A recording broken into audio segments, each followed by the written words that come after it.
Salut, ici François et bienvenue sur Aux frontières du possible. On dit souvent que rien n'est impossible. Ça tombe bien. Dans ce podcast, retrouvez à chaque épisode des astuces, des conseils, des techniques, des méthodes et des stratégies qui permettent de surmonter les difficultés, booster ses capacités et atteindre ses objectifs. Alors, abonnez-vous à Aux frontières du possible sur votre application de podcast favorite, montez le son et préparez-vous, vous aussi, à dépasser les frontières du possible.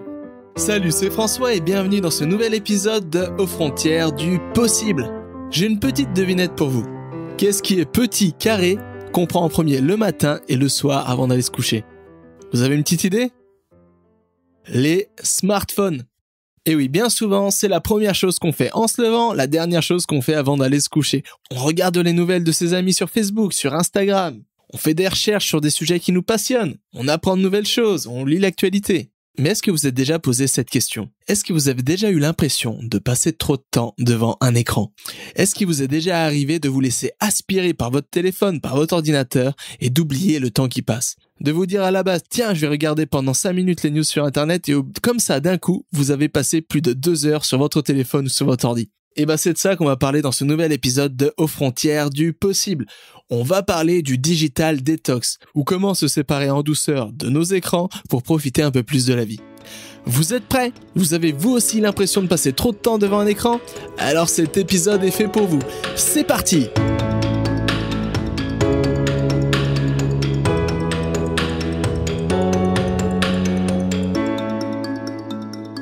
En fait, tout est parti d'un constat.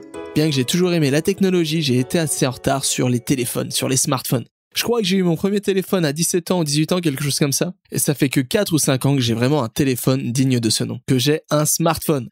Depuis que j'ai fait l'acquisition de ce bijou de technologie, des fois j'ai l'impression de me faire aspirer par toute cette technologie.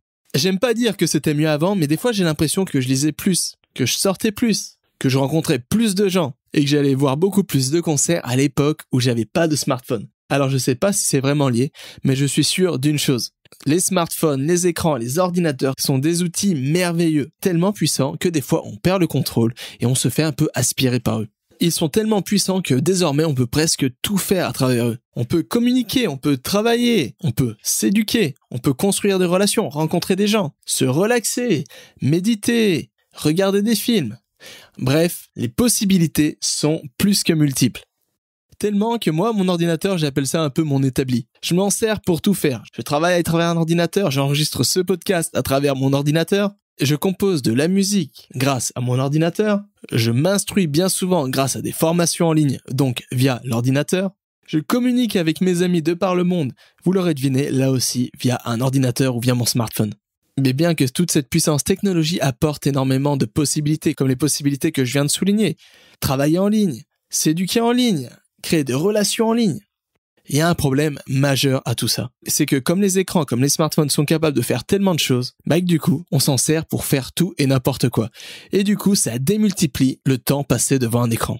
Et comme vous le savez sûrement, passer sa journée sur un écran, ça n'a pas que des bons côtés. Entre autres, ça peut apporter des problèmes de sommeil. Il y a des études qui sont tombées qui stipulaient que le fait de regarder son écran avant de dormir, ça empêchait de s'endormir. Parce que la lumière bleue des écrans empêchait le cerveau de sécréter la mélatonine, c'est-à-dire la molécule qui permet l'endormissement.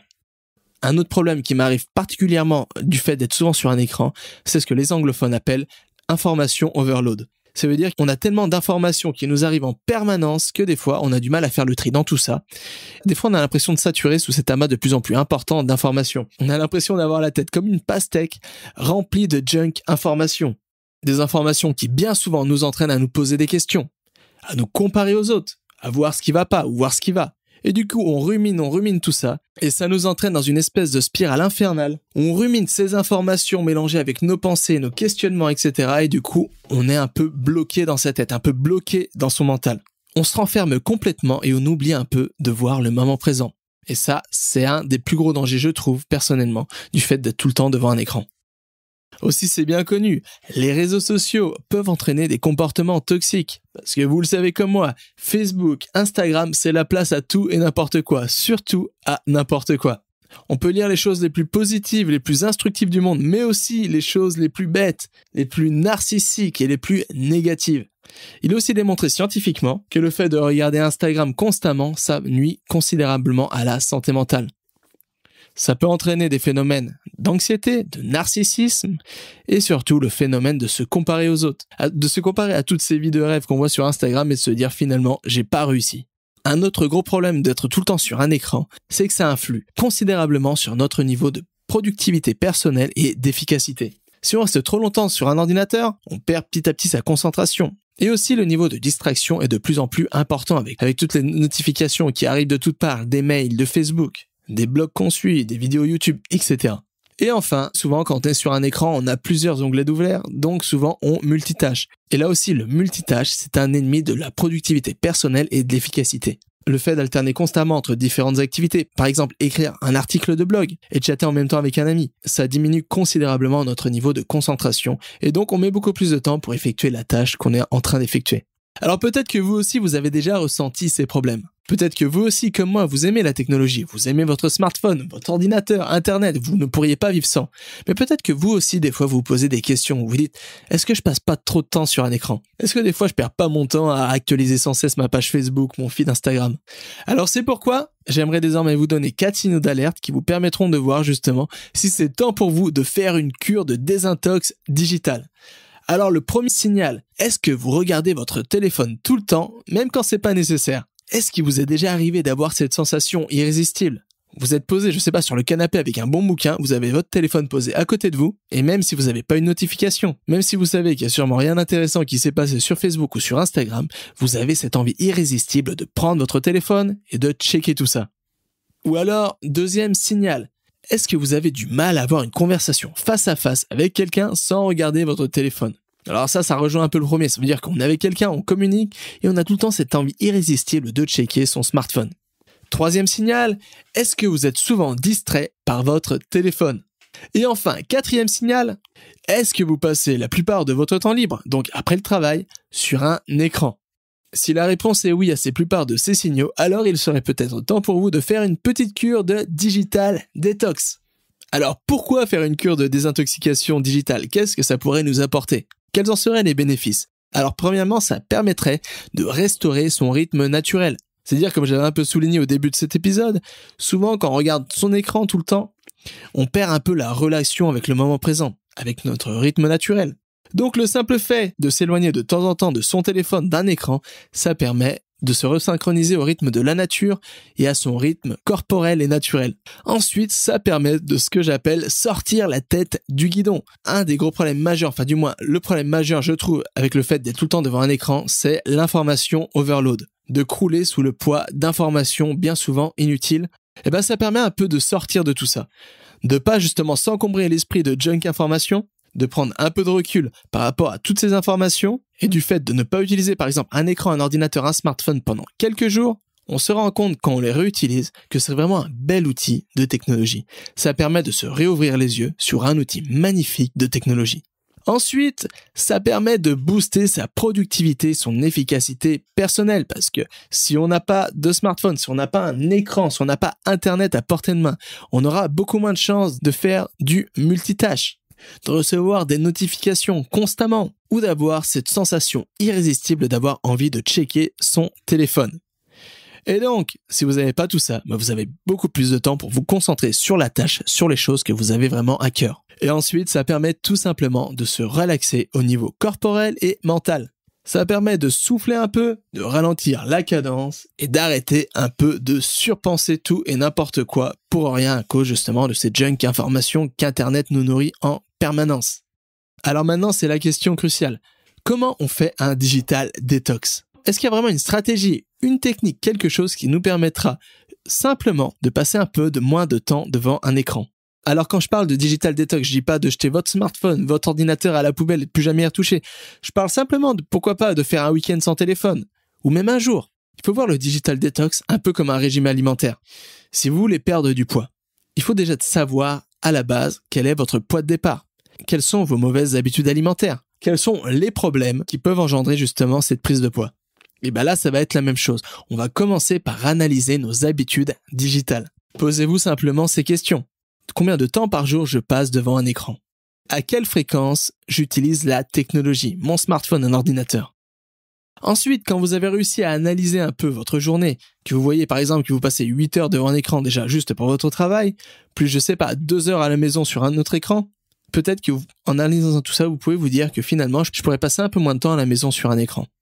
Et ça nous emmène à la deuxième étape du digital detox, c'est-à-dire il faut s'allouer un temps sans technologie.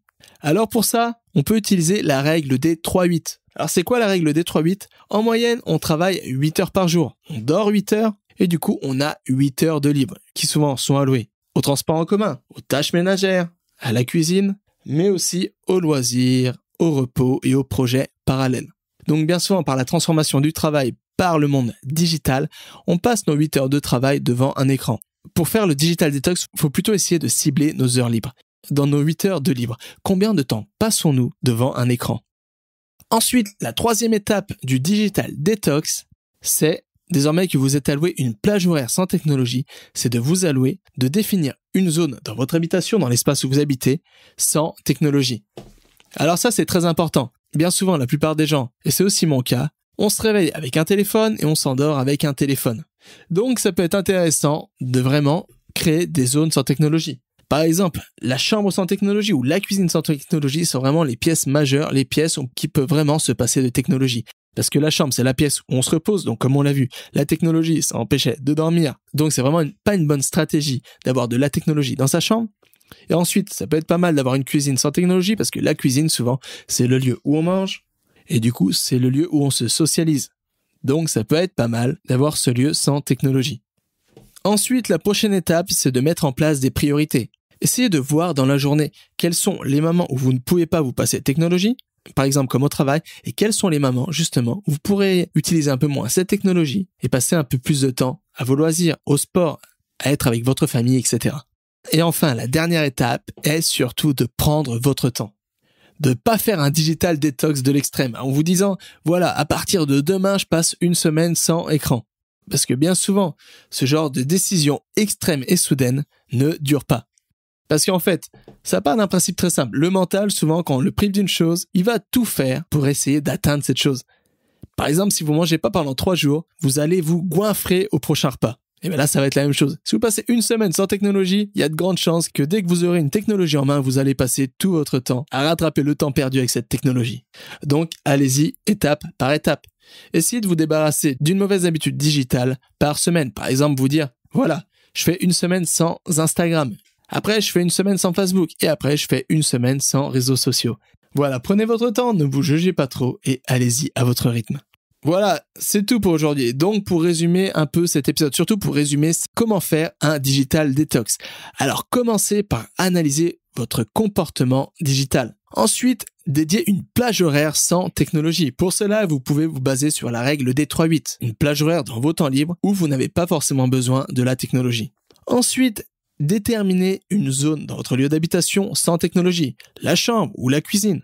Déterminez un lieu où vous pourrez vous reposer de toute cette technologie et vous retrouver avec vous-même, avec vos passions et avec les gens qui vous sont proches.